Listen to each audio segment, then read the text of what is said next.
Coming soon to own on YouTube video and DVD. Twitch. The worst spy deaths ever. Not gonna do too much talking. Let's get straight into it.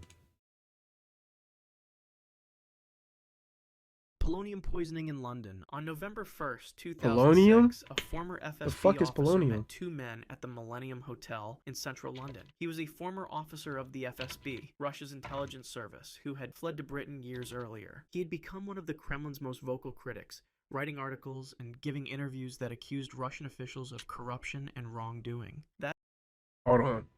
If you're an intelligence agent, aren't you supposed to be laying low if you're running away from your own people?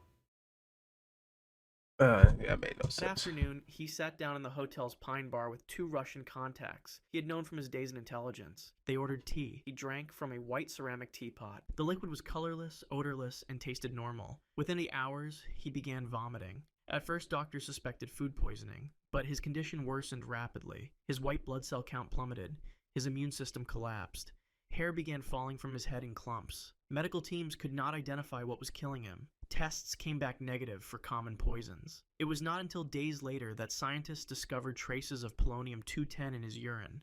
Polonium is a radioactive element so rare that only micrograms exist in nature. Yo, what did he do to make them that mad? Like, they poisoned you, they poisoned you with one of the most rarest elements in the world. Emits alpha particles that destroy cells on contact. He had ingested enough to kill him several times over. The polonium burned through his organs from the inside. His bone marrow stopped producing blood cells. His digestive system disintegrated. His skin turned pale and thin. He remained conscious throughout, aware that he was dying and unable to stop it. Doctors isolated him in a sealed room as radiation detectors confirmed his body was emitting dangerous levels of contamination. On November 23rd, 22 days after drinking the tea, the former FSB officer died in University College.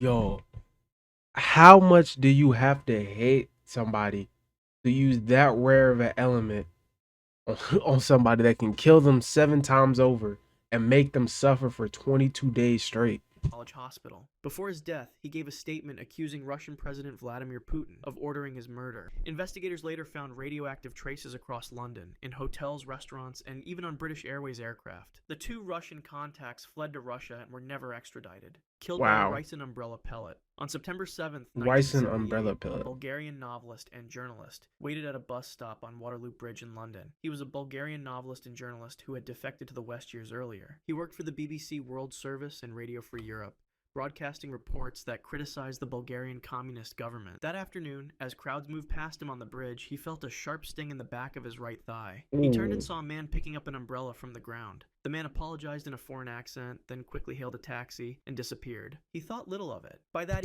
And just like that, it's already over. Oh my god, well, why is it a common occurrence that these jits they go they work on public posts?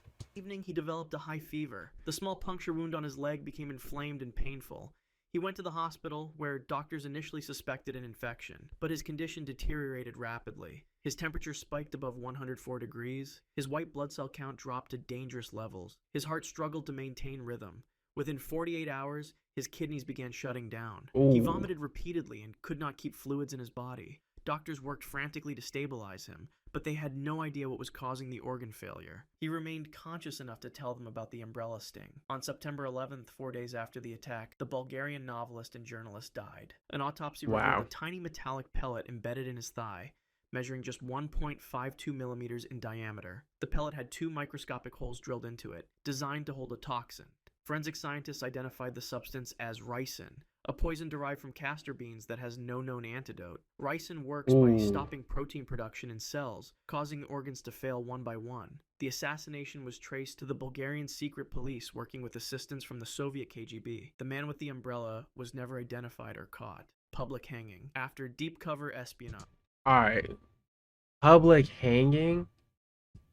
On January 18th, Oh yeah, the 1965, 60s. It Syrian was wild. intelligence officers arrested a man they knew under an alias in his Damascus apartment. His real identity was that of an Israeli Mossad agent who had spent 3 years embedded in Syria's political and military elite. He had befriended generals, attended classified military briefings, and toured fortified positions along the Golan Heights. He sent detailed intelligence back to Tel Aviv using a hidden radio transmitter, which Syrian counterintelligence eventually detected. His trial lasted weeks. Syrian officials paraded him before cameras, using his capture as proof of Israeli infiltration. He was sentenced to death by hanging. On May 18, 1965, he was led to a gallows erected in Marjeh Square in central Damascus. Thousands gathered to watch. Cameras broadcast the event live across Syria. The executioners placed a noose around his neck. The method was not designed for a quick death. When the trapdoor opened, his body dropped, but the fall was not long enough to break his neck cleanly. Instead, his own body weight strangled him slowly. His legs kicked involuntarily as the rope crushed his windpipe. His face turned dark red, then purple. The crowd watched in silence as he struggled for air. It took several minutes for him to lose consciousness. His body continued twitching as oxygen was cut off from his brain. Slowly, the movement stopped. Syrian guards left his body hanging for hours as a public warning. Television stations replayed footage of the hanging throughout the day. Israel requested the return of his remains, but Syria refused. His body was buried in an unmarked grave. Decades later, his story became one of the most famous cases of deep-cover espionage in intelligence history, and Syria continued to deny requests to return his body to his family. Double agent falls from a London balcony. On June 27, 2007, an Egyptian billionaire fell from the 5th-floor balcony of his London apartment at Carlton House Terrace. He was an Egyptian billionaire and the son-in-law of former Egyptian Now, ain't nobody falls off a 5th-floor balcony. They get tossed off it. President Gamal Abdel Nasser. For decades, he had operated as one of the most valuable double agents of the Cold War era. He passed Egyptian military secrets to Israeli intelligence, including advance warning of the 1973 Yom Kippur War. Some historians believed he was actually loyal to Egypt and fed Israel misinformation. Others insisted he genuinely worked for the Mossad. Weeks before his death, a book had publicly named him as an Israeli spy. The revelation placed him under intense scrutiny from multiple intelligence agencies. That morning, he stepped onto his balcony. Moments later, his body struck the pavement below. A fall from the 5th floor does not always kill instantly. He suffered multiple fractures to his spine, ribs, and skull. His lungs were punctured by broken bones. Blood began filling his chest cavity, making each breath feel like drowning. When paramedics arrived, he was still conscious. His eyes moved and he tried to speak, but no words came out. Air escaped through holes in his lungs instead of reaching his throat. The internal bleeding accelerated. His blood pressure dropped rapidly as fluid accumulated around his heart. Medics worked to stabilize him, but the damage was too severe. His organs were shutting down from shock and blood loss. Within minutes, the Egyptian billionaire died on the street before the ambulance could transport him to a hospital. British police investigated the incident as a possible homicide. His family insisted he had been murdered, claiming he knew too much and had become a liability. Others suggested he chose to leave rather than face exposure. The inquest returned an open verdict, unable to determine whether he fell, jumped, or was pushed. Murdered. He was definitely pushed. But from the first 3, I'm not gonna lie, he had it the worst. Being pushed off a 5-story balcony and then slowly dying to your injuries gotta be the worst. But also being poisoned for 22 days straight, that's gotta feel. Oh my god, like your organs just like falling apart. You just feel it.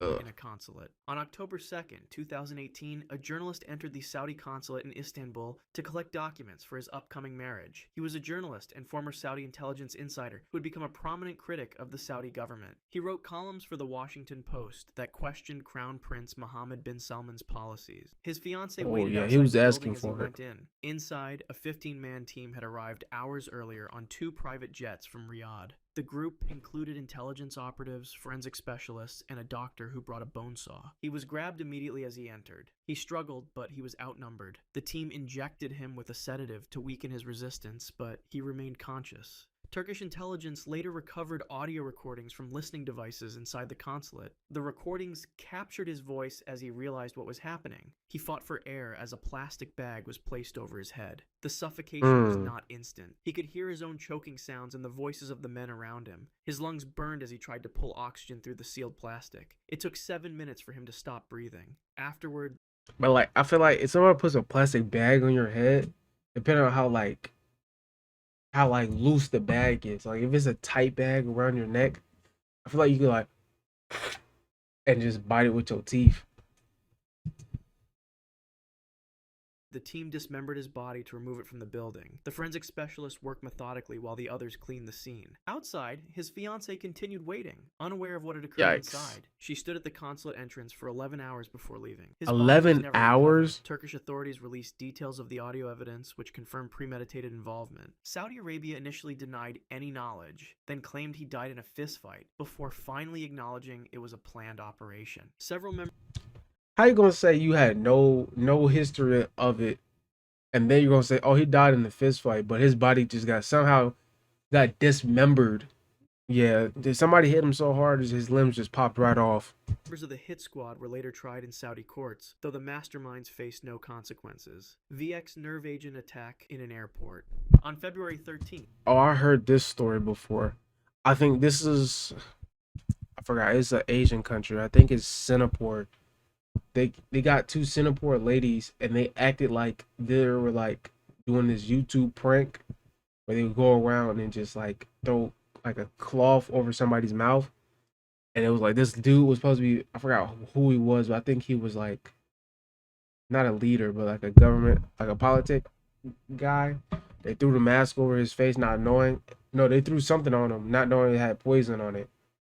in 2017, the older half-brother of a North Korean leader walked Yeah. through the departure hall of Kuala Lumpur International Airport in Malaysia. He was the older half-brother of that North Korean leader and had lived in exile for years. He maintained contacts with foreign intelligence services and had publicly criticized the North Korean regime. That morning, as he checked in for a flight to Macau, two women approached him from different directions. The first woman wiped a cloth across his face. Seconds later, the second woman did the same. Both walked away quickly and washed their hands in nearby restrooms. He felt an immediate burning sensation on his skin. He stumbled toward an information desk and told staff that someone had grabbed him and sprayed something on his face. The substance was VX nerve agent, one of the most lethal chemical weapons ever created. Oh VX my shuts God. down the nervous system by blocking an enzyme that controls muscle function. Within moments, his vision began to blur. His chest tightened as his lungs struggled to draw air. Security footage showed him staggering through the terminal, visibly disoriented and in distress. Airport medics arrived and tried to help, but they did not know what they were dealing with. His body began convulsing as the nerve agent paralyzed his respiratory muscles. He could not breathe properly. His heart raced as his brain sent desperate signals that his body could no longer obey. Paralysis spread through his limbs. Medics rushed him toward an ambulance, but his condition deteriorated rapidly. 20 minutes after the attack, the North Korean leader's half-brother died in the ambulance before reaching the hospital. Investigators later determined that each woman had applied half of a binary agent that became lethal only when combined on his face. Both women were arrested and claimed they believed they were participating in a prank television show.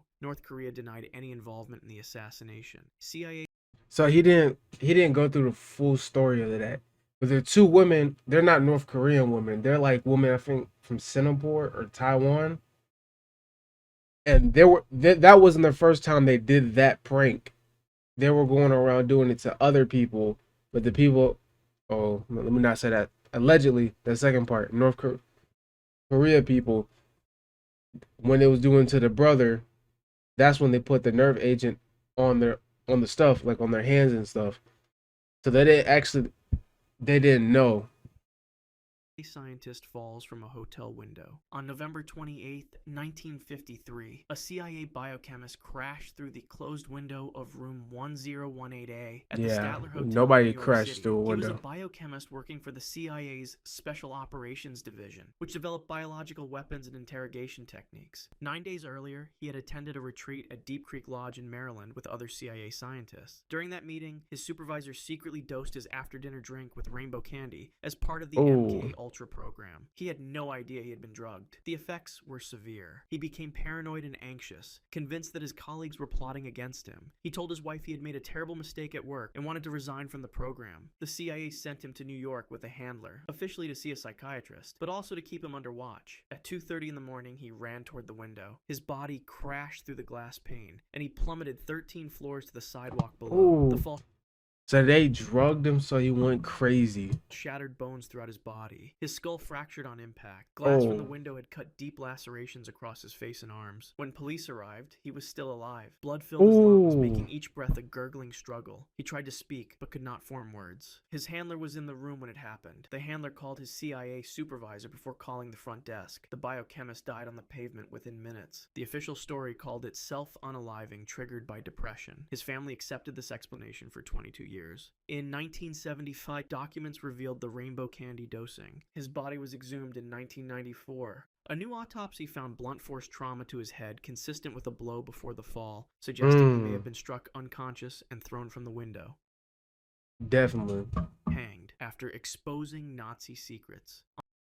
Wow. On November 7th, 1944, a German journalist was led to the gallows at Sugamo Prison in Tokyo. He was a German journalist who had operated as a master Soviet spy in Japan for years. He had built an extensive intelligence network that warned Moscow of critical information, including Japan's decision not to attack the Soviet Union and details of Nazi Germany's plans to invade. Japanese counterintelligence arrested him in October 1941 after intercepting his radio transmissions. For 3 years, he endured a very uncomfortable time in Japanese custody. Interrogators demanded the names of his network and details of his operations. He refused to provide anything of value. Despite the physical suffering, he maintained silence about his methods and contacts. Soviet leader Joseph Stalin refused prisoner exchange offers, effectively disowning him to protect the regime from embarrassment. On the morning of his game overing, guards brought him to the execution chamber. Japanese hanging methods were designed for slow strangulation rather than instant death. The executioners placed a rope around his neck and positioned him on the trap door. When the door opened, his body dropped, but the fall was calculated to be too short to break his cervical spine cleanly. His body weight pulled against the noose, crushing his windpipe gradually. He could not draw air into his lungs. His legs kicked reflexively as his brain fought for oxygen.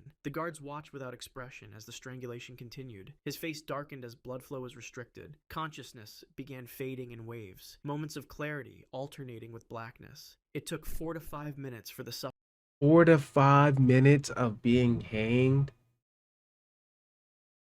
Oh my God. Complete. His body continued twitching as the final neural signals misfired. Eventually, all movement ceased. The German journalist was pronounced dead at 8:26 in the morning. His remains were cremated, and years later the Soviet Union posthumously named him Hero of the Soviet Union. If you want to see more...